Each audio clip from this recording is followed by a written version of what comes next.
मनुष्य और दूसरे पशु पक्षियों के बीच बहुत सारे अंतर हैं।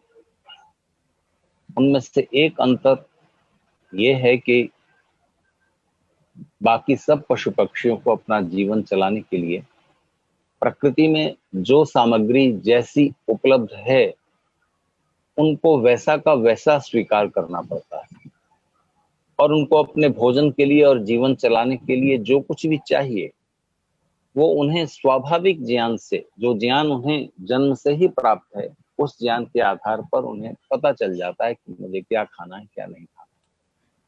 तो उनके लिए भोजन उगा हुआ है, धरती पर फल फूल वनस्पतियां घास इत्यादि है, और उन पशु पक्षियों को सिर्फ अपना भोजन ढूंढना है, उत्पन्न नहीं कर सकते। वो ढूंढते हैं और उन्हें मिल जाता है। छोटे से छोटा प्राणी एक चींटी और उससे भी सूक्ष्म प्राणियों से लेकर जो बड़े बड़े विशालकाय प्राणी हैं, उन सब के लिए भोजन पर्याप्त मात्रा में उपलब्ध है। और उनमें उन सब प्राणियों में से किसी को भी अपना भोजन उपजाना नहीं पड़ता, उसके लिए प्रयत्न नहीं करना पड़ता, सिर्फ केवल ढूंढना पड़ता है। मनुष्य के साथ विशेषता यह है कि उसको अपने उपभोग और उपयोग की सामग्री, सब चीजें उपजानी पड़ेंगी। प्राकृतिक रूप से जो भी उपलब्ध है उसको प्राकृतिक रूप से उसी रूप में प्रयोग में लाना मनुष्य के लिए उपादेय नहीं होता, और उसी रूप में उसको इस्तेमाल में लाने से उसका सुख नहीं बढ़ता। सूरज की धूप, हवा, पानी, ऐसी कुछ दो चार चीजों को छोड़ दें, बस इन चीजों को हम प्राकृतिक रूप में जैसी ये हैं वैसा का वैसा स्वीकार करते हैं और ये हमारे उपयोग में आती है। सूरज की धूप, रोशनी, हवा, पानी इत्यादि। बाकी सब कुछ हमें उत्पन्न करना पड़ता है। अनाज, दालें, फल, फूल, औषधियां, ये सब उत्पन्न करनी पड़ती हैं, और उत्पन्न करने के बाद भी काम पूरा नहीं होता। जैसे आप सब नेपाल के मित्र चावल अधिक खाते हैं। आप सब जानते हैं कि चावल जब अपने पौधे पर लगकर तैयार होता है तब उसके ऊपर एक स्वर्णिम रंग का, एक सुनहरे कलर का छिलका होता है। तो प्रकृति में चावल जैसा है छिलके सहित, क्या उसे खाकर कोई जी सकता है? एक मुट्ठी धान खाते ही प्राण निकल जाएंगे, क्योंकि वो गले में फंस जाएगा उसका छिलका। तो आप उस चावल को ऐसा का ऐसा नहीं खा सकते। कोई भी चीज जैसी प्रकृति में उपलब्ध है, पहले तो उसे उपजाना पड़ेगा पर्याप्त मात्रा में। अगर प्राकृतिक रूप से चावल उपजने पर छोड़ दें मनुष्य की, प्राकृतिक रूप से जितना उपजेगा उतना हम खा लेंगे, तो सबका पेट नहीं भरेगा। तो कृषि के द्वारा आपको जमीन में बीज बोकर और अलग अलग तरह के अन्न, दाल, वनस्पतियां, फल फूल, औषधियां उत्पन्न करने पड़ते हैं। और उत्पन्न करने से ही काम पूरा नहीं होता, उसको आपको नया रूप देना पड़ता है, नई शेप, नई शक्ल देनी पड़ती है, उसको संस्कार देना पड़ता है। जैसे मैंने धान का उदाहरण दिया, धान का छिलका अलग करेंगे आप। चलिए छिलका, वो सुनहरे कलर का छिलका अलग हो गया, तो जो चावल हाथ में लगा उसे भी कच्चा खाकर देखिए, 2-4 दिन में ही पेट खराब हो जाएगा। हिंदी में हमारे यहाँ एक कहावत है कि चावल के, कच्चे चावल की जो कनी रह जाती है ना, कण थोड़ा सा, और भाला जो होता है लोहे का, जिसको शत्रु पर फेंक के मारा जाता है, जो पेट में घुस जाए, छाती में घुस जाए तो प्राणांत कर दे, तो उसको भाले की अनी कहते हैं। उस भाले की अनी यानी नोक, नुकीला होता है ना आगे, भाले की अनी और चावल की कनी पेट में बराबर मार करती है, तो कच्चा चावल आप नहीं खा सकते। तो उस चावल को आप उबालते हैं, चावल को पीसते हैं, चावल से कुछ और नए व्यंजन बनाते हैं। चना पैदा होता है, चने को पीसते हैं, उसका बेसन तैयार करते हैं, बेसन से पकौड़ा बनाते हैं, सोन पापड़ी बनाते हैं, अलग तरह की मिठाइयां बनाते हैं, लड्डू मोदक बनाते हैं।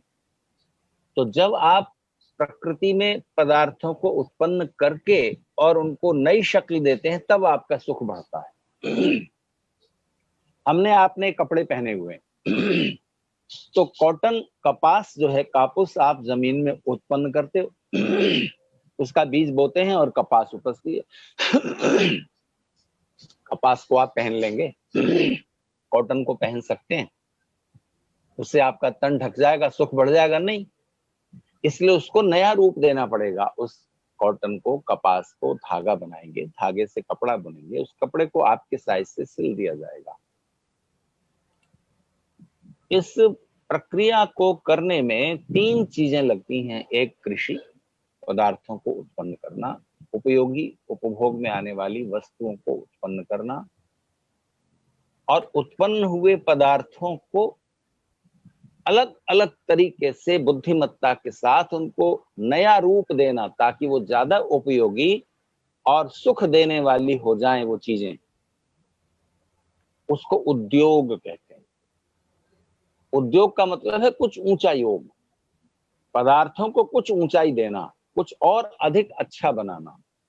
तो कृषि के द्वारा प्राप्त पदार्थों को उद्योग से आप नया रूप देंगे, और नया रूप दिए हुए पदार्थों को एक जगह से दूसरी जगह पहुंचाकर सबका सुख बढ़ेगा। इसे व्यापार कहते हैं। क्योंकि परमात्मा ने कुछ ऐसा किया है कि मनुष्य के उपभोग में आने वाली और उसका सुख बढ़ाने वाली सारी चीजें किसी भी एक देश में, एक प्रदेश में उत्पन्न नहीं करके रख दी। आपको कुछ चीजें कहीं से लानी पड़ती हैं, कुछ कहीं से लानी पड़ती हैं, और ये प्रक्रिया व्यापार कहलाती है। नेपाल में जो चीजें प्रमुख रूप से उत्पन्न होती हैं, वो आप दूसरे देशों को भेजते हो, जो आपके उपभोग से ज्यादा हुई। भारत में कुछ चीजें पैदा होती हैं, तो वो नेपाल पहुंचा दी जाती है। मुझे नहीं मालूम कि नेपाल में नमक होता है कि नहीं, कहीं से आप मंगवाते हैं। नेपाल में कुछ अलग प्रकार के फल होते होंगे जो भारत आ जाते हैं। भारतवासी जब अपने दाल में सुबह छौंक लगाते हैं, दोपहर और रात को दाल बनाते हैं, दाल में छौंक लगाते हैं, तो जीरा चाहिए, हींग चाहिए। हींग भारत में पैदा नहीं होती, अफगानिस्तान से आती है। किसी एक वृक्ष का गोंद है वो, जैसे बबूल का गोंद होता है, आम का गोंद होता है, गम, इसी तरह अफगानिस्तान में कोई वृक्ष है, उसका जो गोंद है वो हींग है। उस गोंद को ओरिजिनल मूल रूप में आप खा लें या दाल में इतना सा डाल दें तो सारी दाल कड़वी हो जाएगी। बहुत तीखी गंध होती है उसकी, आप सहन नहीं कर सकते, इसलिए उसको थोड़ा डाइल्यूट किया जाता है। उसमें कुछ मक्का का आटा या कोई दूसरे गोंद, आम का गोंद, बबूल का गोंद मिलाकर उसको थोड़ा सा, उसको और ज्यादा थोड़ा रूप देते हैं, तब जाकर वो आपकी दाल का सुगंध बढ़ाती है और डाइजेस्टिव हो जाती है, पाचन बढ़ा देती है, पचने में आसान हो जाती है वो दाल। तो आपको दाल सब्जी का तड़का लगाने के लिए जो मसाले आप यूज करते हो, वो किसी भी एक इलाके में सब के सब उत्पन्न होते हो ऐसा नहीं। आप अपनी मोटरसाइकिल और कार में बैठकर चलते हैं, तो नेपाल में मुझे नहीं लगता कि पेट्रोल या दूसरा कोई साधन है, तो वो आपको दूसरे देशों से मंगाना है, भारत को भी मंगाना है। तो सब चीजें सब जगह पैदा नहीं हो रही। तो सूरत में कपड़ा बनता है, अहमदाबाद में कपड़ा बनता है, मुंबई में कपड़ा बनता है, सारे भारत में व्यापार के द्वारा पहुंचा दिया जाता है। तो एक जगह उत्पन्न हुई चीज को नया रूप देना उद्योग के द्वारा, और फिर सब मनुष्यों को वो सारी सुखकारी चीजें उपलब्ध हो जाएं। तो कृषि, उद्योग, व्यापार, इन 3 को मिलाकर बनती है सभ्यता। लेकिन मनुष्य उन चीजों की छीन झपट में न लग जाए। मैं ही अधिक से अधिक संग्रह कर लूं, मैं ही अधिक से अधिक उपभोग कर लूं, ऐसी दुर्भावना उसके अंदर न उत्पन्न हो, और मनुष्य मनुष्योचित व्यवहार करे, उसके मन की भावनाएं ठीक दिशा में चलें। इसको कहते हैं संस्कृति। संस्कृति का बहुत गलत अर्थ समझा जाता है, और कहीं सांस्कृतिक कार्यक्रम हो रहा है, इसका मतलब समझा जाता है कि कुछ नाच गाना हो रहा है, गाना बजाना हो रहा है। ये संस्कृति नहीं है, वो सभ्यता के अलंकरण हैं। लेकिन संस्कृति तो सीधे सीधे मनुष्य के मन के साथ जुड़ती है। जिस प्रक्रिया के द्वारा आपके काम अच्छे हो जाएंगे, सुंदर हो जाएंगे, दूसरों के लिए सुखद हो जाएंगे, विद्या और शिक्षा से उत्पन्न जो नीति युक्त व्यवहार है, वो संस्कृति है। सबसे पहले संस्कृति शब्द का प्रयोग वेद में हुआ है। सा प्रथमा संस्कृति विश्ववारा, संस्कृति उसको कहेंगे, उस भावना को कहेंगे जिसमें आप सारे विश्व को अपना मानने की प्रक्रिया से गुजरते हैं। तो वहां संस्कृति का अर्थ है विद्या और सुशिक्षा से उत्पन्न नीति युक्त व्यवहार संस्कृति कहलाती है। तो इसको आप नेपाली संस्कृति, भारतीय संस्कृति, अमेरिकन संस्कृति, ब्रिटिश संस्कृति, पश्चिमी संस्कृति, पूर्वी संस्कृति आदि में नहीं बांट सकते, वो सभ्यता होगी। और ध्यान दीजिए, सभ्यता परिवर्तनशील है, सभ्यता में बदलाव आता है। सभ्यता होती है आप कैसा खान पान रख रहे हैं, कैसे कपड़े पहन रहे हैं।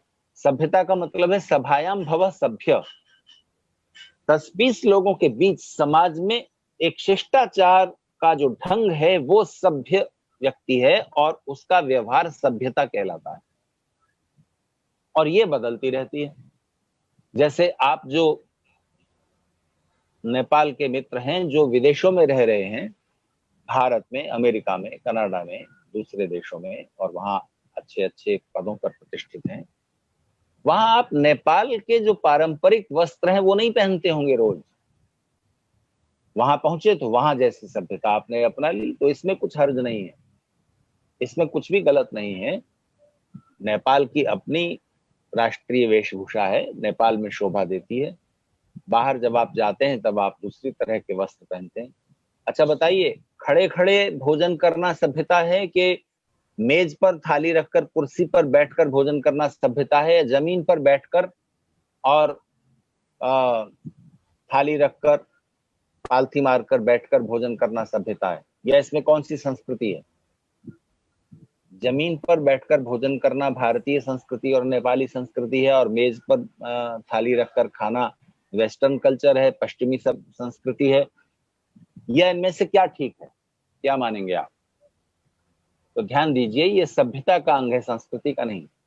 संस्कृति का अंग है कि अतिथि को प्रेम और आदर के साथ भोजन कराना चाहिए, ये संस्कृति है। अब जमीन पर बैठकर खिलाना है या मेज पर थाली रखकर कुर्सी पर बैठकर खिलाना है या खड़े खड़े खिलाना है, ये परिस्थिति के अनुसार तय होगा। 500 लोग आमंत्रित हैं किसी भोज में, और भोजन बैठाकर सबको भोजन परसने के लिए 500 लोगों को कम से कम 100 लोग चाहिए, जो आपके पास नहीं है। तो सरल तरीका यह है कि मेजों पर बड़े बड़े पात्रों में सब्जी, दाल, चावल वगैरह जो भी बनाया है, मिठाई वगैरह, वो भर के रख दीजिए और लोग अपनी प्लेट लेंगे और भोजन उठाएंगे और खाएंगे। तो वो एक अलग तरह की परिस्थिति में बदलाव आया तो खड़े होकर भोजन कर लिया, और जब मेज कुर्सी उपलब्ध है तो वैसे कर लिया, जमीन पर कर लिया। तो सभ्यता, मेरे कहने का आशय है कि सभ्यता परिवर्तनशील है। परिस्थिति के अनुसार सभ्यता बदलनी पड़े तो उसमें हिचकने की जरूरत नहीं है, बदल लीजिए। पर संस्कृति नहीं बदलनी चाहिए। संस्कृति वही रहेगी जो मानव व्यवहार है, मनुष्य का मनुष्य के साथ जो धर्मयुक्त व्यवहार है, नीति युक्त व्यवहार है, विद्या और शिक्षा से उपजा हुआ जो नीति युक्त व्यवहार है, संस्कृति वही रहेगी, और उसको आप टुकड़ों में नहीं बांट सकते। तो मनुष्य के सामने कठिनाई ये है कि पशु पक्षियों को तो बस उपजाया मिल जाता है, बस उन्हें अपना भोजन ढूंढना है। मनुष्य को भोजन ढूंढने से काम नहीं चलेगा, उत्पन्न करना पड़ेगा, नया रूप देना पड़ेगा, व्यापार के द्वारा यहां से वहां पहुंचाना पड़ेगा, तब उसके सुख बढ़ेंगे। तो इस जगत में आसपास जितनी चीजें हैं अपना अस्तित्व रखती हैं, एग्जिस्टेंस रखती हैं। उस अस्तित्व को हम, बीइंग को, एग्जिस्टेंस को अस्तित्व के रूप में मानते हैं। उसके लिए संस्कृत में अर्थ है अस्तित्व। अस्तित्व यानी होना, बीइंग, एग्जिस्टेंस। नेपाली में अस्तित्व को मेरा अनुमान है कि अस्तित्व ही कहते होंगे। तो अस्तित्व यानी आसपास आपके वातावरण में, प्रकृति में, पृथ्वी पर जो कुछ जैसा है, अस्ति माने होना, जैसा है उसको वैसा ही लेकर आपका सुख नहीं बढ़ेगा। आपको उस अस्तित्व को स्वस्ति में बदलना पड़ेगा, सुंदर बनाना पड़ेगा। उद्योग के द्वारा, कृषि के द्वारा अस्तित्व में लाएंगे आप चीजों को, चावल पैदा करेंगे, और उद्योग के द्वारा उस अस्तित्व को, चावल के अस्तित्व को स्वस्ति में बदलेंगे, सुंदर बनाएंगे, सुखद बनाएंगे, स्वादिष्ट बनाएंगे, पोषक बनाएंगे। उसके बिना काम नहीं चलेगा। इस प्रक्रिया को अस्थि को स्वस्ति में बदले बिना मनुष्य सुखी समृद्ध नहीं होता। तो हमारी परंपरा में नेपाल, भारत इत्यादि जो उस प्राचीन परंपरा को मानने वाले देश हैं, उनमें मंगल के लिए एक चिन्ह है। ऐसे प्लस का चिन्ह बनाइए और उसमें राइट में लाइन खींच दीजिए तो स्वस्ति बना, ऐसे, और सीधी तरफ ऐसे लकीरें खींच दीजिए तो स्वस्ति कहलाता है।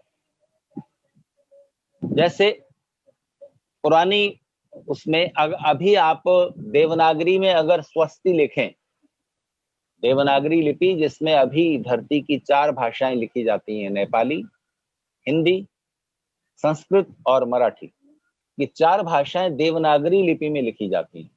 इससे पहले संस्कृत किसी और लिपि में लिखी जाती थी, ब्राह्मी लिपि में, खरोष्टी लिपि में, फिर उसका रूप सुधरते या बिगड़ते विकसित होते होते आजकल देवनागरी है। देवनागरी में आप स्वस्ति लिखें, देवनागरी यानी नेपाली, संस्कृत, हिंदी, मराठी में, तो कैसे लिखेंगे? आधा स, व, फिर ई की मात्रा, फिर आधा स और त, पढ़ा जाएगा स्वस्ति। मुझे किन्हीं ने सूचित किया है बोडो भाषा भी देवनागरी में लिखी जाती है। ठीक, तो आधा स, व, फिर ई की मात्रा, फिर आधा स, त, इसको लिखा स्वस्ति। अगर इसको आप इंग्लिश में रोमन स्क्रिप्ट में लिखेंगे तो कैसे लिखेंगे? SWASTI, स्वस्ति। प्राचीन ब्राह्मी खरोष्टी लिपि में लिखेंगे तो बस ऐसे प्लस का चिन्ह बनाइए, जैसे रेड क्रॉस होता है ऐसा चिन्ह बनाइए और इसमें सीधी तरफ ऐसे लाइन खींच दीजिए, तो वो जो आकार है, वो जो आकृति है, उसको पढ़ा जाएगा स्वस्ति। जैसे अभी आप ओम लिखें नेपाली में, संस्कृत में, हिंदी में, यानी देवनागरी में, तो आप अ बनाएंगे, फिर ऊपर ओ की मात्रा लगाएंगे, फिर म लिख देंगे, नीचे हलंत ओम। मंत्र के पहले लगाएंगे तो बीच में एक 3 का अंक हो जाएगा जो क्लुप्त का चिन्ह है, ओम। इंग्लिश में लिखेंगे OM, ओम। पर पुरानी ब्राह्मी लिपि में जब ओम लिखा जाता था तो वो ऊ जैसी आकृति आप देखते ना, ऊ बनाकर और पीछे पूंछ लंबी कर दी और अनुस्वार ऊपर लगा दिया, वो ऊ। हिंदी में देवनागरी में आप उसे ऊ पढ़ोगे पर वो ओम ही है प्राचीन लिपि। तो जहां भी कुछ मंगल हो रहा है, मंगलकारी हो रहा है, हिंदू परंपरा में जब आप कुछ हवन पूजन आदि शुरू करते हैं तो स्वस्ति जरूर बनाते हैं, स्वस्ति, मंगल का चिन्ह। तो अर्थ क्या हुआ? स्वस्ति यानी हमारे आसपास जो भी है, अस्तित्व रखता है, एग्जिस्ट करता है, उसको स्वस्ति में बदलना। ये मनुष्य का सभ्यता और संस्कृति का एक प्रमुख अंग है, आधारभूत तत्व है, वस्तुओं को, अस्थि को स्वस्ति में बदलना। अब थोड़ा आगे चलिए।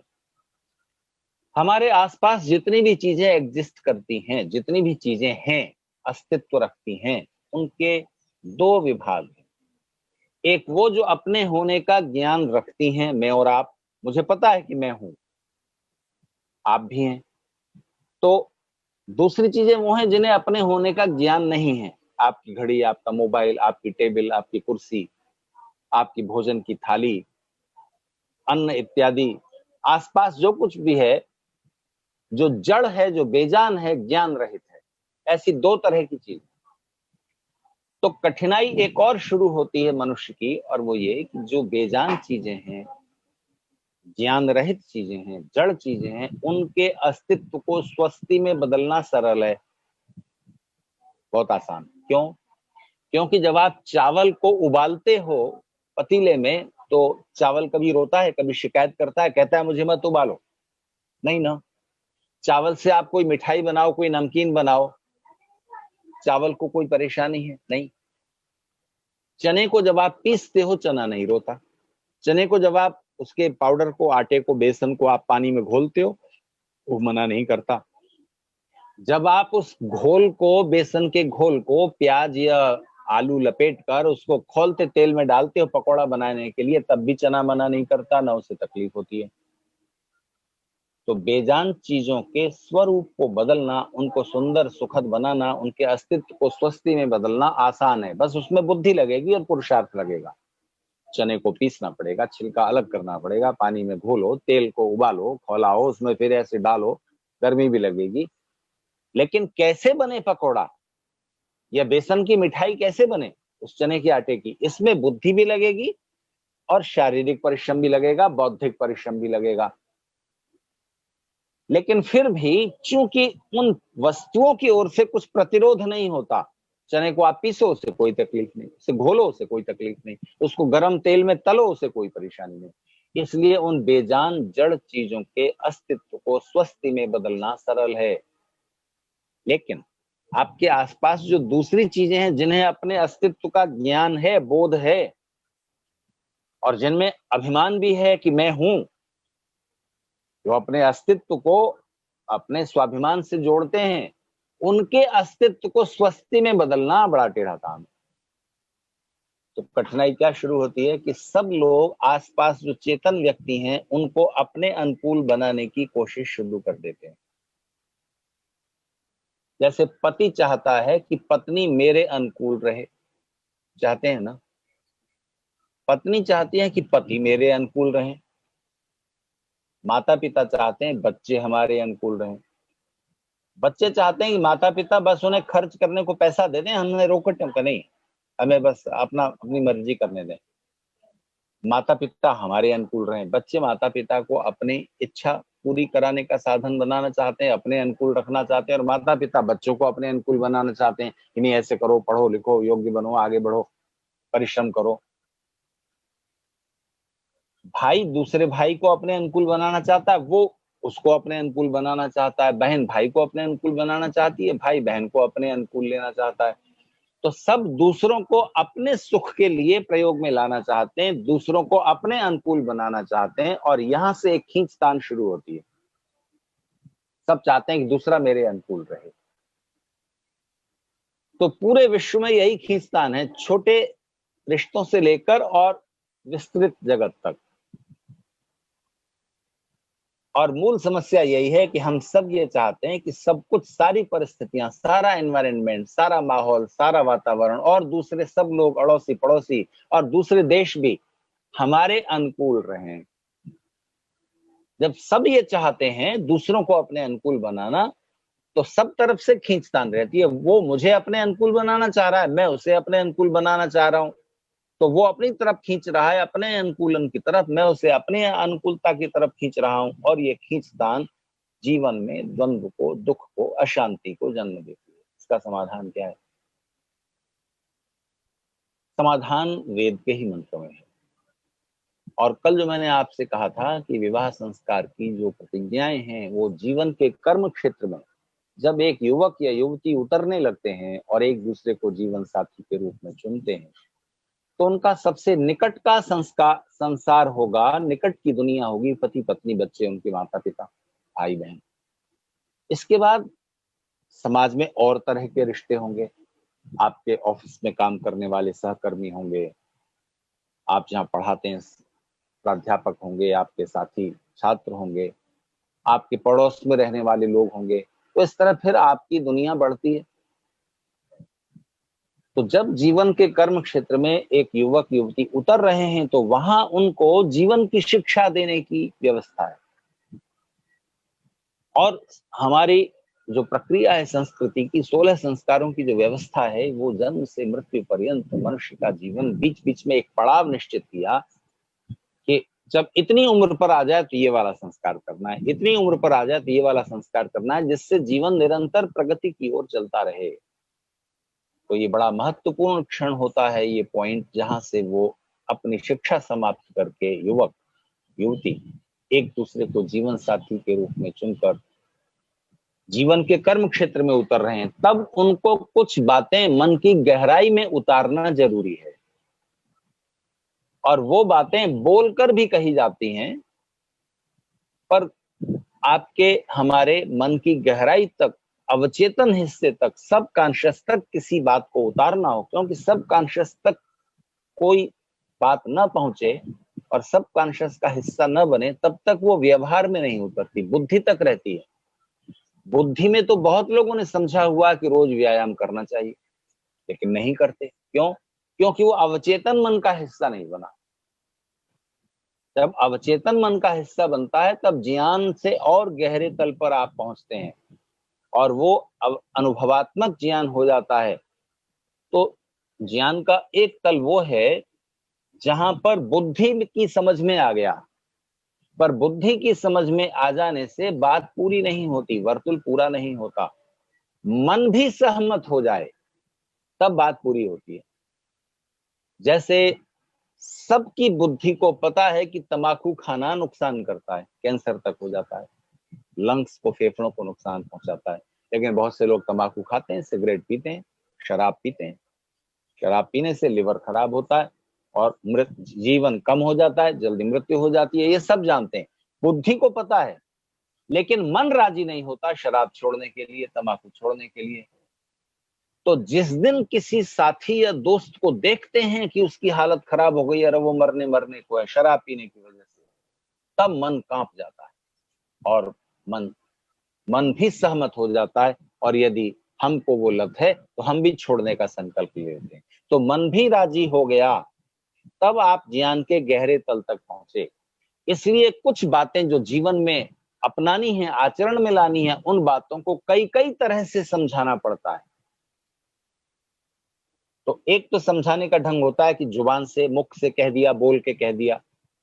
दूसरा तरीका होता है कि लिख दिया और लिखा हुआ आदमी पढ़ेगा, किसी कवि ने कोई बात किसी तरह से कही, किसी कहानी लेखक ने वही बात किसी और तरह से समझाई, तो उसको पढ़कर हम वो संदेश ग्रहण करते हैं और हमारे मन की गहराई में वो बैठता है।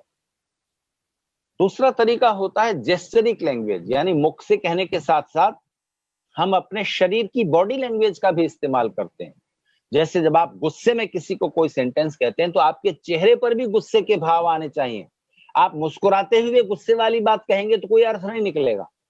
तो वाणी से आप गुस्सा प्रकट कर रहे हैं, साथ ही आपकी जो भाव मुद्राएं हैं, आपके चेहरे की भंगिमाएं, चेहरे के एक्सप्रेशंस, हाथों की मुद्रा, वो सब उस संदेश को सामने वाले के मन में गहरे से प्रवेश कराने में समर्थ होती है।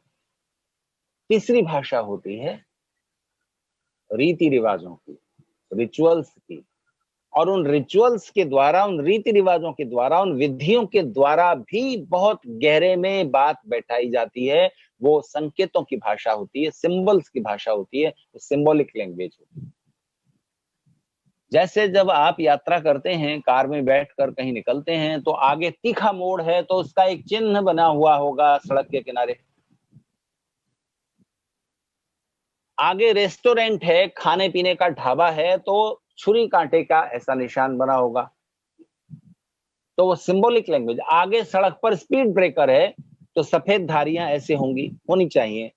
तो वो सब जगह पूरी दुनिया में यात्रा करने के लिए सड़क के कुछ चिन्ह निर्धारित कर दिए गए हैं, तो वो सिंबॉलिक लैंग्वेज। तो सिंबॉलिक लैंग्वेज और रिचुअल्स की लैंग्वेज मिलाकर एक भाषा बनती है जो गहरी बातों को, बातें सुनने में सरल हैं, समझने में सरल है, लेकिन सबकॉन्शियस का हिस्सा बनना, अवचेतन मन का हिस्सा बनाने के लिए उस भाषा की बहुत बड़ी उपयोगिता है। इसलिए हमारे ऋषियों ने मनुष्य ठीक मार्ग पर चलता रहे, संस्कृति और सभ्यता से जुड़ा रहे और जीवन में प्रगति करता रहे, सुख और आनंद की ओर बढ़ता रहे, इसके लिए उन्होंने बहुत सारे उपाय किए हैं। शिक्षा और समाज व्यवस्था को अच्छा बनाना तो उपाय है ही। उनमें से एक उपाय यह है कि बीच बीच में जो पर्व और त्योहार आते हैं वो भी हमारे सामूहिक मन को, कलेक्टिव माइंड को अच्छा बनाने के लिए हैं। इसके अलावा जो संस्कार हैं उनमें बीच में सिंबॉलिक लैंग्वेज है। तो वो रिचुअल्स हमारे मन को कोई बात गहराई से समझाने के लिए, संदेश देने के लिए रची गई हैं। हिंदू समाज की, कहीं का भी हिंदू समाज हो, नेपाल का या भारत का या दूसरे देशों में रह रहे हिंदू, उनकी एक बड़ी कठिनाई ये है, और वैसे तो इस ज्यादातर धार्मिक समुदायों में यही एक समस्या है, कि वो अपने प्राचीन रीति रिवाजों को बिना समझे, अहंकार की वजह से, या बस ये कि हमारे बाप दादा करते चले आए इसलिए हमें करना है, ऐसा सोचकर करते हैं। इसमें कोई मैसेज है, कोई संदेश है, इसका कोई सिग्निफिकेंस है, ऐसा समझकर नहीं करते। तो उसके पीछे छिपा हुआ जो सिग्निफिकेंस है, जो महत्व है, जो उसका संदेश है, उसको समझे बिना यदि हम करते हैं तो वो धार्मिक परंपराएं, वो रीति रिवाज सिर्फ एक बोझ बनकर रह जाते हैं। मनुष्य का स्वभाव है, हमारे संस्कृत वाङ्मय में एक कहावत है, एक बड़ी सुंदर उक्ति है कि प्रयोजनम अनुद्देश्य मंदोपि न प्रवर्तते। बिना प्रयोजन के, बिना पर्पस, बिना उद्देश्य के एक मूर्ख से मूर्ख आदमी भी कुछ नहीं करता। एक मूर्ख आदमी के मन में भी अपने काम करने के पीछे उद्देश्य उसके मन में स्पष्ट होता है। हम अपनी किचन से ड्राइंग रूम तक आते हैं, एक शहर से दूसरे शहर तक जाते हैं, छोटी सी गति करते हैं, 10 कदम चलते हैं, तो भी पर्पस क्लियर होता है कि ये हम क्यों कर रहे हैं। और धार्मिक परंपराओं को हम बिना समझे, बिना उनका उद्देश्य समझे बस निभाते चले जाते हैं। और फिर आज की जो नई जनरेशन है, आपके बच्चे जब उस पर सवाल खड़ा करते हैं, खास तौर से विदेशों में रहने वाले हिंदुओं के बच्चे जब ये सवाल पूछते हैं कि ये हम क्यों कर रहे हैं, इसका क्या मतलब है, तो मतलब पता नहीं होता माता पिता को, वो अपने धर्म गुरुओं से पूछते हैं, उनको भी पता नहीं होता, क्योंकि आज तक बिना प्रश्न पूछे, बिना उसकी उपयोगिता समझने का प्रयास किए वो धार्मिक परंपराएं ऐसे ही निभाते चले आए, बस माननी है, इसलिए धर्म गुरुओं ने भी उसका उद्देश्य जानना समझना बंद कर दिया। तो समझाए कौन? तो मैं आपसे पूछता हूं कि क्या कभी आपके मन में प्रश्न था कि शादी करते हुए क्यों जरूरी है कि अग्नि के चारों ओर घूमो? ना घूमो तो क्या फर्क पड़ेगा? अरे दुनिया शादी करती है, ईसाई, मुसलमान, दूसरे धार्मिक समुदाय के लोग, क्या वो अग्नि के चारों ओर घूमते हैं तो उनकी शादी नहीं होती क्या? तो दाम्पत्य जीवन में, पति पत्नी के जीवन में, परिवार में ये अग्नि के चारों ओर घूमना क्या रस लाएगा, क्या संदेश समझा रहा है? बिना संदेश समझे बस घूमते जाओ बेटा। तो हमारे ऋषि पागल थे क्या कि बस जब जब शादी करो तब अग्नि के चारों ओर घूमते जाना एक रिवाज हमारे सिर पर मढ़ दिया? तो फिर आने वाली पीढ़ियां पूछेंगी, आगे आने वाले बच्चे पूछेंगे हम क्यों करें? तो एक दिन आएगा कि वो परंपराओं को छोड़ देंगे, क्योंकि परंपराओं का लॉजिकल और साइंटिफिक सिग्निफिकेंस, महत्व उन्हें नहीं समझाया जा रहा। तो संदेश समझ, विवाह संस्कार पूरा नहीं होता अग्नि के चारों ओर परिक्रमा किए बिना। तो क्यों घूम रहे हैं? वो बात जो मैंने कल आपसे कही थी, जीवन जीने के जो महत्वपूर्ण सिद्धांत हैं उनमें से एक ये है कि हमारे सब काम धर्मानुसार होने चाहिए, सबसे हमारा व्यवहार प्रीतिपूर्वक धर्मानुसार यथा योग्य होना चाहिए। तो ये निर्णय कैसे होगा कि हमारा व्यवहार धर्मानुकूल है कि नहीं? बस एक ही तरीका है कि अगर हमारे साथ किसी ने व्यवहार किया है, गलत व्यवहार किया है, और तब हम जो एक्शन लेने जा रहे हैं वहां अपने को केंद्र में रखकर देखना, उस परिस्थिति के केंद्र में, सेंटर में अपने को रखकर देखना कि अगर मुझसे ऐसी गलती हो गई होती तो मैं अपने साथ कैसा व्यवहार किया जाना पसंद करता।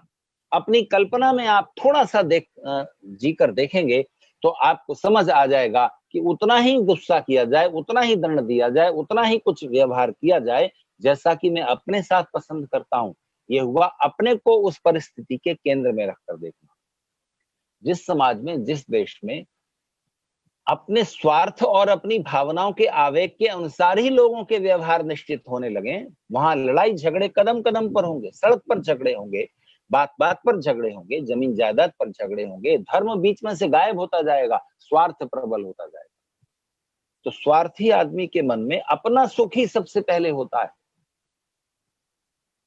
और अपना सुख ही सबसे पहले रखने वाले लोग किसी समाज में या परिवार में, अपना ही सुख प्रायोरिटी पर, प्राथमिकता पर रखने वाले लोगों के परिवार में या समाज में कहीं सुख नहीं मिलेगा, नहीं मिलेगा।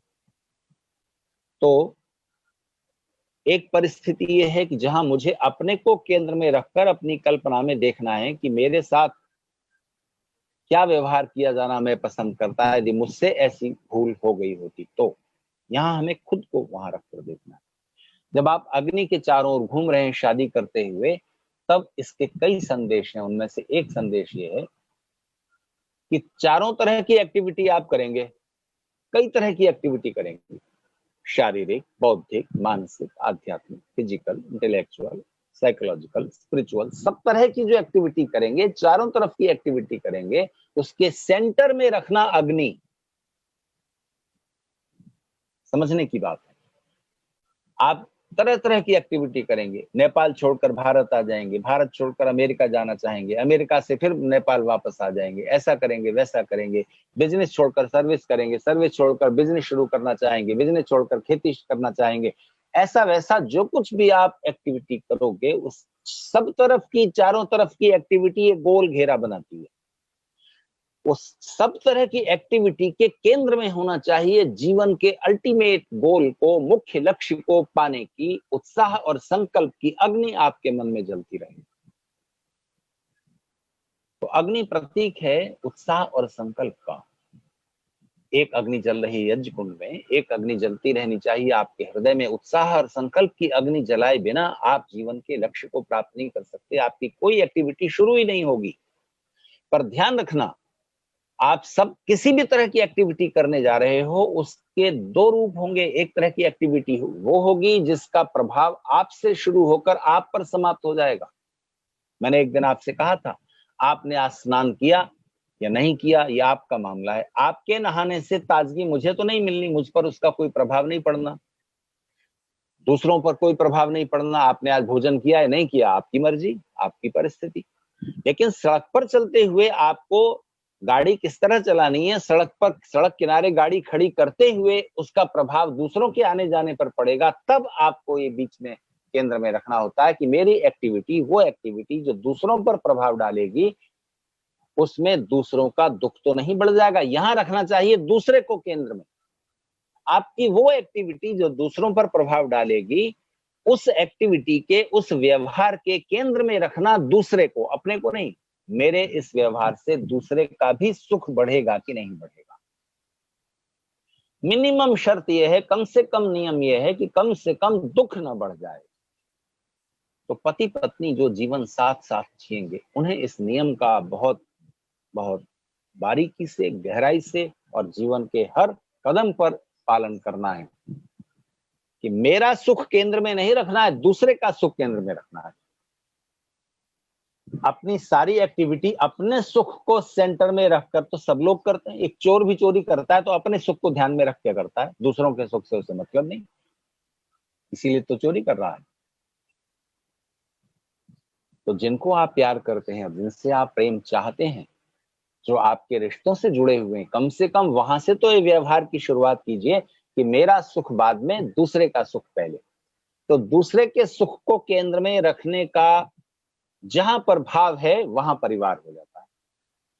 मैं पूरे विश्वास के साथ जो भी हिंदू परंपरा को मानने वाले लोग हैं, उनके बारे में पूरे विश्वास के साथ ही कह सकता हूं कि उस हिंदू परंपरा को, ऋषियों की परंपरा को, जिसका नाम अब हिंदू रख दिया गया है किसी कारण से, उस परंपरा को मानने वाले लोगों में यह भाव परंपरागत रूप से चला आ रहा है, उनके संस्कारों का हिस्सा बन गया है, क्योंकि समय समय पर वो समझाया जाता रहा है इन विधि विधानों के द्वारा।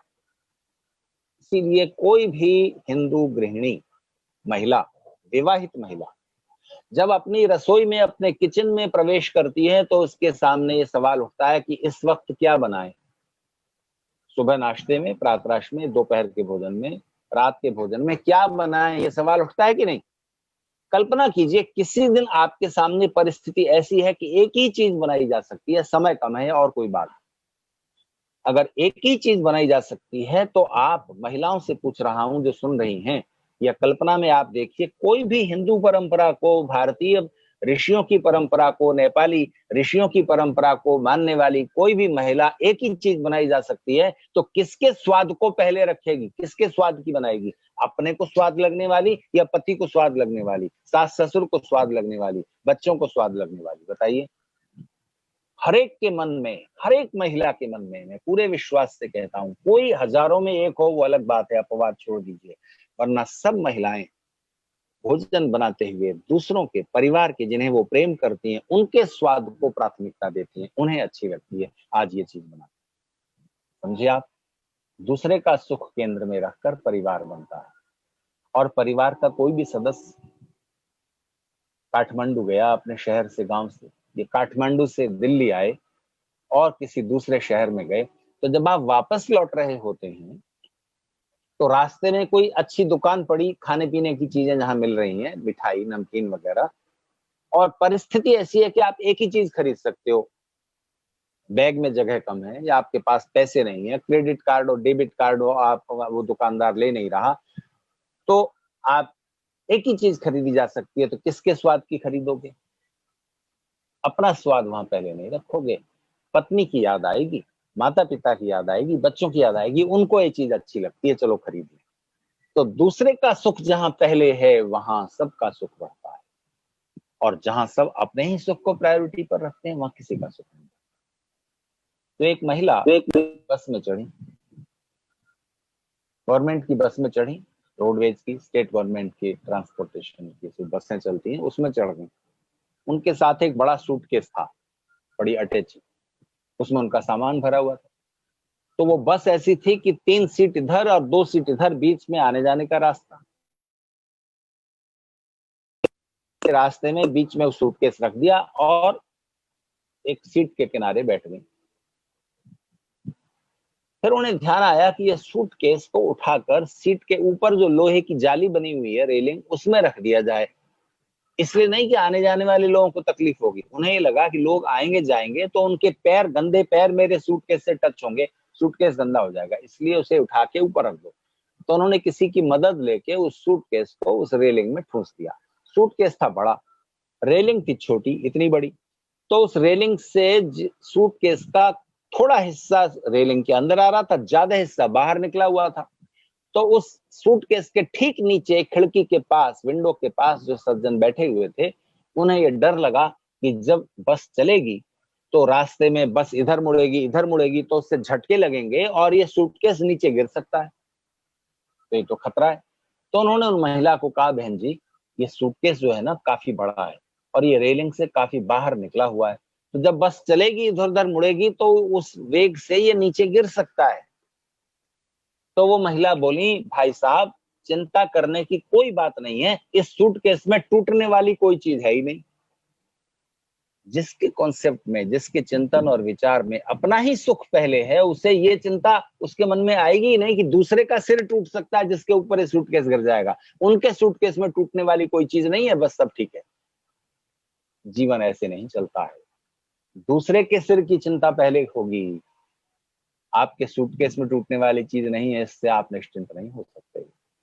तो जहां परम स्वार्थी लोग हो जाते हैं वहां सबका दुख बढ़ता है। इसीलिए भारतीय ऋषियों ने, मनीषियों ने, भारतीय मैं नहीं कहूंगा, अभी किन्हीं सज्जन ने एक कमेंट लिखकर भेजा कि नेपाल में ही मनुष्य की उत्पत्ति हुई है।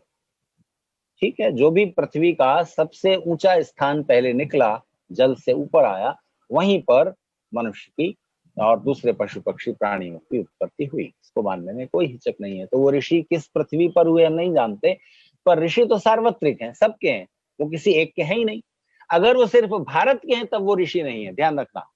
अगर वो नेपाल के हैं तो वो ऋषि नहीं। ऋषि वो है जिसने सत्य का साक्षात किया है। ऋषि वो है जिसने उस सत्य को जानकर पूरी मनुष्यता के लिए समर्पित कर दिया, उस पर अपना कब्जा नहीं रखा, उस पर अपनी कोई बौद्धिक संपदा, कोई कॉपीराइट नहीं रखा, सबके लिए सौंप दिया। बरसों लग गए पता लगाने में कि सांख्य दर्शन किसने लिखा है, योग दर्शन किसने लिखा है। उन ऋषियों ने उन दर्शन ग्रंथों पर, उन बड़ी बड़ी गहरी किताबों पर अपने नाम लिखने का भी लोभ छोड़ दिया। ऐसे लोग थे वो। उन्होंने एक प्रक्रिया दी, यज्ञ की, आहुति देते, उस पर से आपका अधिकार हट जाता है। आहुति देने के बाद आप बोलते हैं, इदन न मम। ये जो इदन न मम का भाव है, स्वार्थ से ऊपर उठने का भाव है, प्रत्येक व्यक्ति, किसी भी राष्ट्र के नागरिक में जगाने की आवश्यकता होती है। तो विवाह संस्कार की ये प्रक्रिया बड़ा गहरा संदेश दे रही है। जब विवाह संस्कार पूरा हो जाता है और फेरे परिक्रमाएं पूरी हो गई, तब पत्नी जो राइट साइड में बैठी हुई थी, अब पति के बाईं ओर आ गई, वामान।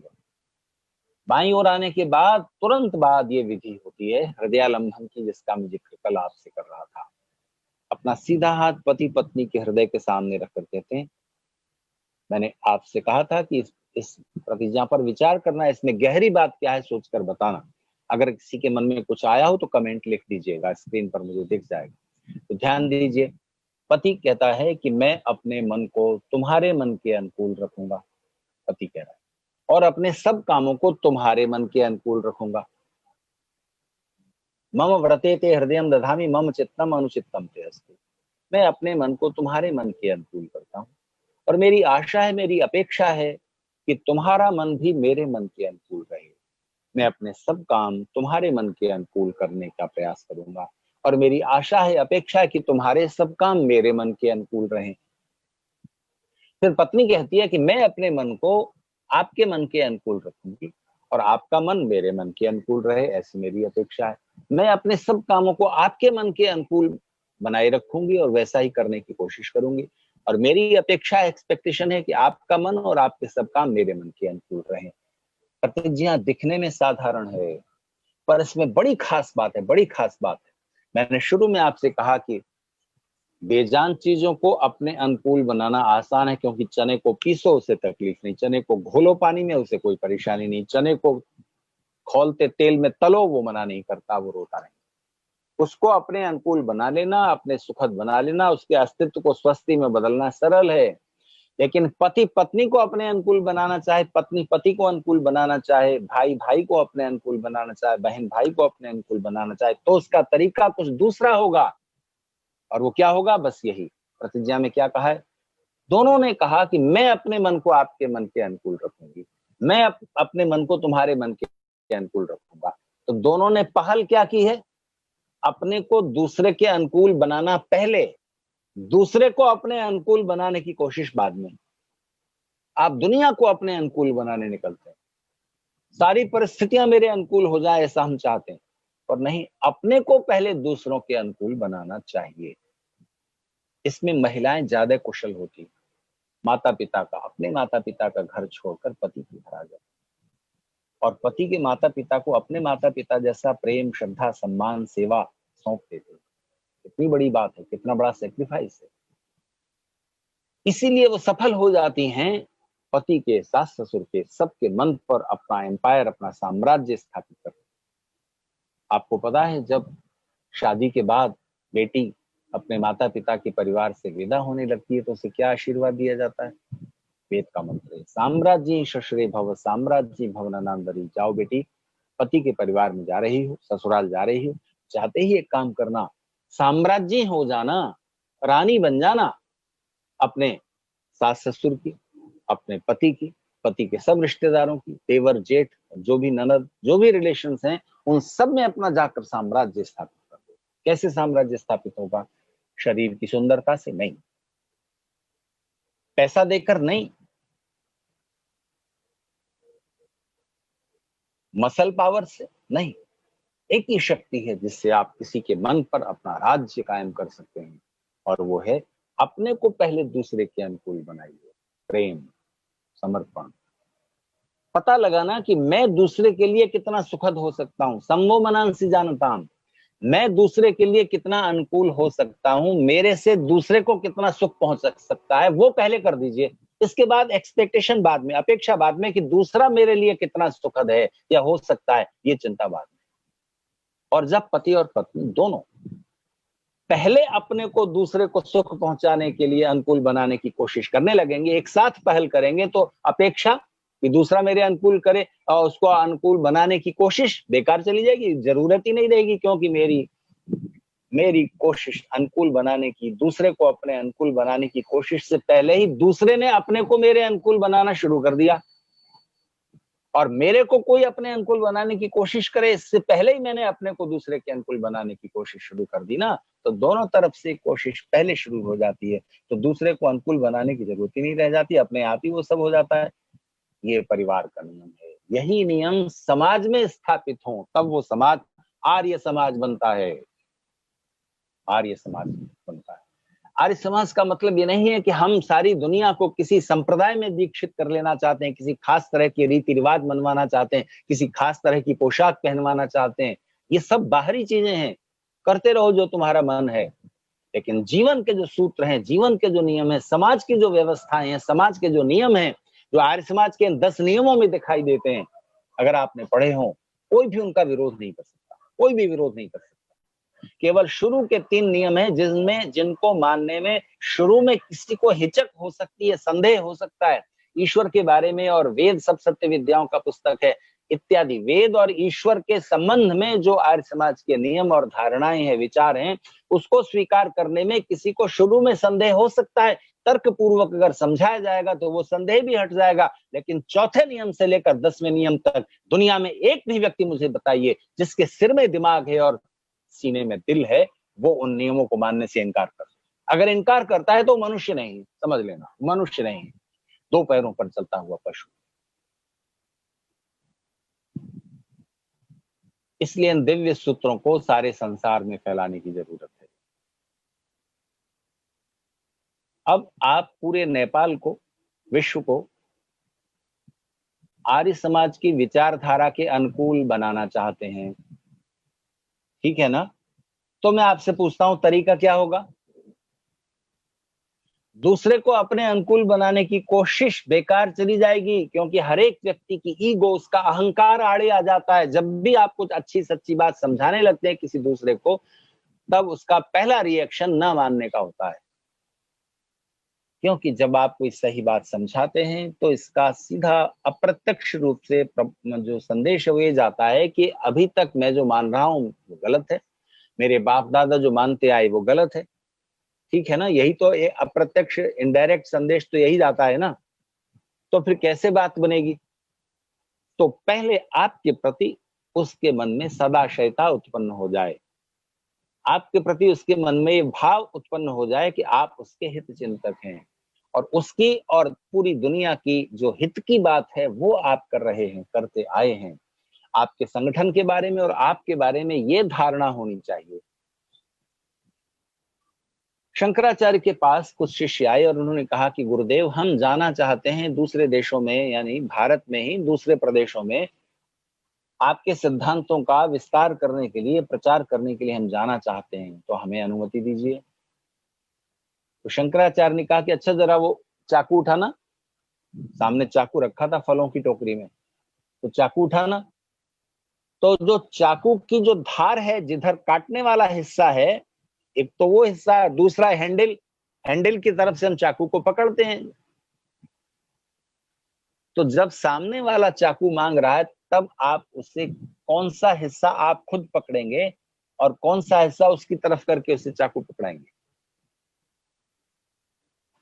साधारण सी बात है। तो जो छुरी वाला हिस्सा है, जो नुकीला हिस्सा है, जैसे खुखरी होती है ना, तो उसका जो काटने वाला हिस्सा है वो खुद पकड़ते हैं जब कोई दूसरा मांगे, और उसका जो सुरक्षित हिस्सा है, जिसको हाथ में यूं पकड़ा जाता है, ऐसे दूसरी तरफ यूं करके दिया जाए ताकि वो पकड़ते हुए घायल ना हो जाए। आप उस धारदार हिस्से की तरफ आप पकड़ेंगे। अगर आप धार्मिक है, अगर आपके मन में दूसरे का सुख पहले है, अपने को दूसरे के अनुकूल बनाने की भावना आप में पहले है, तो जब शिष्य ने इसी तरह चाकू उठाकर दिया ठीक तरीके से, तो शंकराचार्य ने कहा, जाओ, अब तुम बाहर प्रचार करने योग्य हुए, क्योंकि दूसरों का दुख, दूसरों की असुविधा तुम समझ सकते हो कि दूसरे व्यक्ति को किस बात से असुविधा होगी। इसको वेद ने कहा है संवो मनांसि जानताम, दूसरे के मन की भावनाओं का ख्याल रखते हुए बात कहना। तो प्रचार इस तरह कीजिए कि दूसरे के मन में पहले प्रवेश, उसके बाद मस्तिष्क। तो जब आप सत्य और असत्य का निर्णय करने लगते हैं तो उसमें तर्क का प्रयोग करना पड़ता है, लॉजिक का, आर्गुमेंट का, अनुमान प्रमाण का। तो जब आप अपने लिए सत्य और असत्य का निर्णय करने लगे, तब आप तर्क की कठोरता से परीक्षा कीजिएगा। तर्क एक चाकू की तलवार की धार की तरह है, काट देता है, असत्य को काट देता है। पर दूसरे के मन को ठेस लग जाती है। जब दूसरे को आप तर्क पेश करते हैं, दलील प्रस्तुत करते हैं, दूसरे को समझाने लगते हैं, तो उसके मन को ठेस लगती है। तो उस तर्क को इस तरह पोलाइटली, इस तरह मधुर बनाकर प्रस्तुत कीजिएगा कि उसका मन घायल न हो और आपकी बात से वो सहमत हो जाए। ये एक आर्ट है। अपने लिए जब तर्क का प्रयोग करें, पूरी पूरी निष्ठुरता से कीजिए। जब दूसरों को समझाने निकलें, तो उसमें माधुर्य का समावेश कर लीजिए। तो आप कह सकते हैं कि ऋषि दयानंद ने तो बड़ी कठोरता से आलोचना की है। यहां मैं दो बातें कहना चाहता हूं। एक तो ऋषि दयानंद की परिस्थिति दूसरी थी। जरा सोचिए, चारों तरफ अंधेरा है, चारों तरफ अंधेरा है, दीपक नहीं है, माचिस नहीं है, बिजली नहीं है, रोशनी का कोई साधन नहीं है, और सब अंधेरे में फंसे हुए हैं, और उस अंधेरे को ही स्वाभाविक स्थिति मान रहे हैं। सब तरफ पाखंड, अंधविश्वास और मूर्खताओं और समाज को ध्वस्त करने वाले, नुकसान पहुंचाने वाले रीति रिवाजों को धर्म मानते हुए उन सारे पाखंड अंधविश्वासों का बोलबाला है। अंधेरा छाया हुआ है। तो ऐसे अंधेरे वातावरण में कोई आदमी क्या काम करेगा? जो भी घास फूस मिल जाए उसमें आग लगा दो, जैसे भी दो पत्थर टकराओ, चिंगारी निकलेगी, घास फूस पकड़ लेंगे और आग लग जाए, फिर कुछ उसमें जल जाए तो जल जाए, रोशनी तो हो पहले। ऋषि दयानंद की परिस्थिति वो है।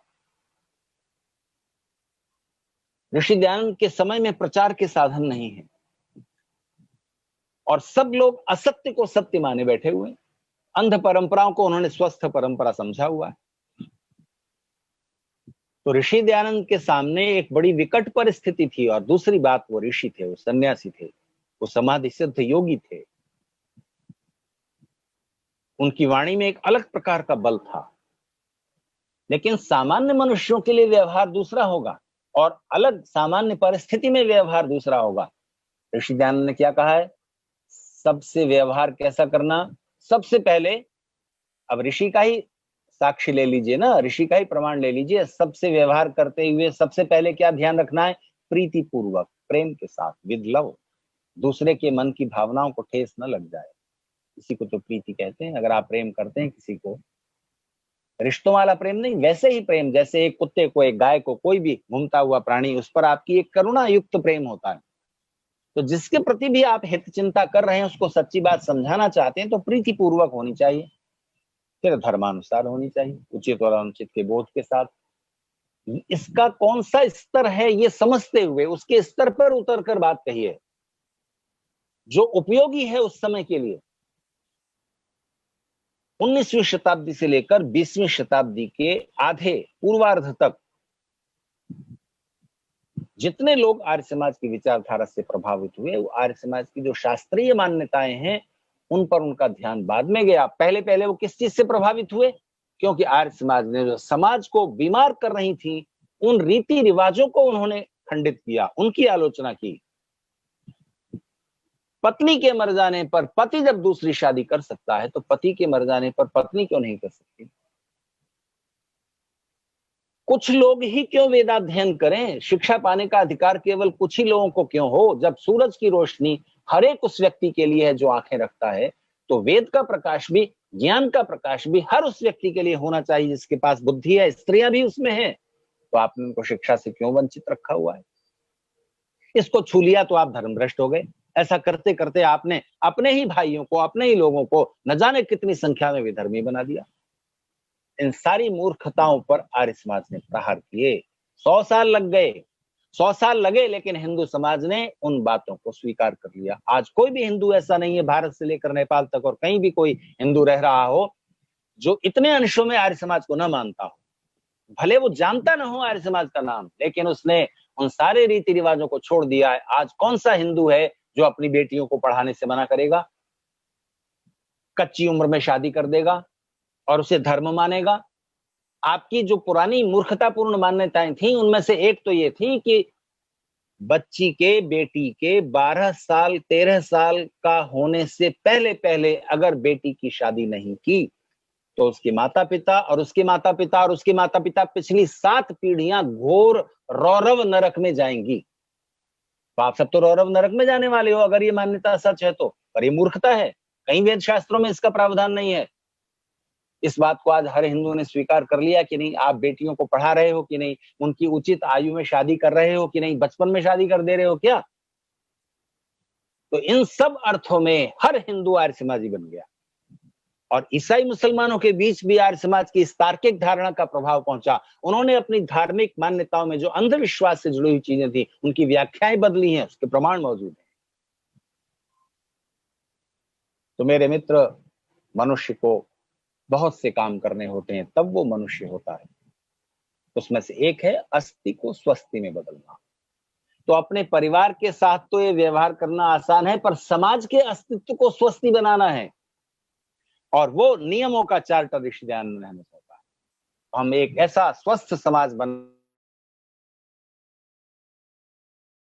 दीक्षित करना नहीं है। सारे धार्मिक संप्रदायों में से जो भी मूर्खतापूर्ण है, जो भी तर्क विरुद्ध है, जो भी मानवता के, पूरी मानवता के कल्याण के खिलाफ है, किसी एक समुदाय के हित की ही बात करता है, उस सबको हटाकर वो चीजें जो पूरी मनुष्यता के कल्याण की बात करती हैं, जो सारे धार्मिक समुदायों में, सारे धार्मिक संप्रदायों के धर्म ग्रंथों में वो बातें हैं, उन समान बातों को एकत्र कर दीजिए और जो मूर्खतापूर्ण बातें हैं उन्हें छोड़ दीजिए। इसमें क्या बुराई है? आज मानने को तैयार नहीं है कोई भी अलग अलग संप्रदायों के धर्म गुरु, लेकिन अगर मनुष्यता को बचाना है, अगर इस धरती पर आए हुए संकट को टालना है, धार्मिक विचारधाराओं के टकराव के कारण तीसरा विश्व युद्ध होगा। बड़े बड़े विचारक, समाजशास्त्री ये बात खुले तौर पर कह रहे हैं। इस समय तीसरे विश्व युद्ध को धार्मिक विचारधाराओं के टकराव के कारण होने वाले युद्ध को अगर कोई रोके हुए है तो उस समाज का नाम हिंदू है, क्योंकि हिंदू ईसाई और मुसलमानों के सीधे टकराव को अभी रोके हुए बफर कम्युनिटी की तरह वो बीच में है। अभी दोनों का निशाना हिंदू है। जिस दिन हिंदू मिट गया उस दिन ईसाइयों और मुसलमानों के सीधे टकराव को कोई नहीं रोक सकेगा। और दोनों दोनों संप्रदायों के पास एटॉमिक वेपन्स हैं। इस्लामिक कल्चर के पास कम है, क्रिश्चियनिटी को मानने वाले जो देश हैं उनके पास ज्यादा है। जिस दिन इनके पास भी आ जाएंगे उस दिन तीसरा विश्व युद्ध नहीं रोका जा सकेगा। और तीसरे विश्व युद्ध के होने के बाद मनुष्यता को समाप्त होने से नहीं रोका जा सकता। इसलिए मार्ग मनुष्यता को बचाने का और मनुष्य का स्वस्थ, सुखी और आनंदपूर्ण जीवन जीने का एक ही मार्ग है जो वेद ने बताया है, जिसकी चर्चा ऋषि करते आए। इन्हीं शब्दों के साथ मैं अपनी बात यहीं पर रोकना चाहूंगा। बातें तो न जाने कितनी कहने से छूट गई। मैंने कुछ विषयों की सूची डॉक्टर माधव प्रसाद जी उपाध्याय को दी थी और सोचा था कि एक एक दिन एक एक बिंदु पर बात करेंगे, लेकिन वो एक ही विषय इतना लंबा चलता गया और उसी से जुड़ी हुई बातें मैं करता चला गया। जो मन में बातें उभरती गई वो आपसे कहता गया। तो 7 दिन मैंने आपसे चर्चा की है।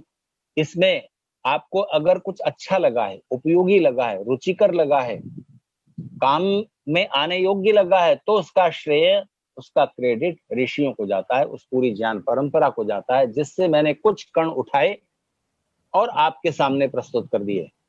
और अगर आप बोर हुए, अगर आपको लगा कि बेकार ये 7 दिन 7 घंटे चर्चा सुनी, तो इसकी सारी जिम्मेदारी डॉक्टर माधव प्रसाद जी उपाध्याय, डॉक्टर तारानाथ मैनाली की है, क्योंकि उन्होंने ही मुझे आपके सामने मेरा समय लेके प्रस्तुत कर दिया। तो मैं तो जिम्मेदारी से मुक्त हुआ। अच्छा है, कुछ अच्छा लगा है तो ऋषियों को श्रेय है। और आप परेशान हुए, बोर हुए, आपको लगा कि 7 घंटे जीवन के बेकार गए, तो इसकी जिम्मेदारी माधव प्रसाद जी उपाध्याय, डॉक्टर तारानाथ जी मैनाली की, क्योंकि उन्होंने ही मुझे आपके सामने प्रस्तुत किया। तो ये 7 दिन कब बीत गए और किस तरह से ये चर्चा आगे बढ़ती गई और मैं क्या क्या उपयोगी बातें कहता गया, और कुछ बातें मुझे दोबारा भी कहनी पड़ी आपको याद दिलाते हुए जो 2-3 दिन पहले कह दी थी। तो फिर भी आपको अच्छा लगा है नहीं लगा है मैं नहीं जानता, लेकिन मुझे बहुत आनंद आया है आपके साथ अपनी बातें साझा करके और आप तक अपनी बातें पहुंचा करके।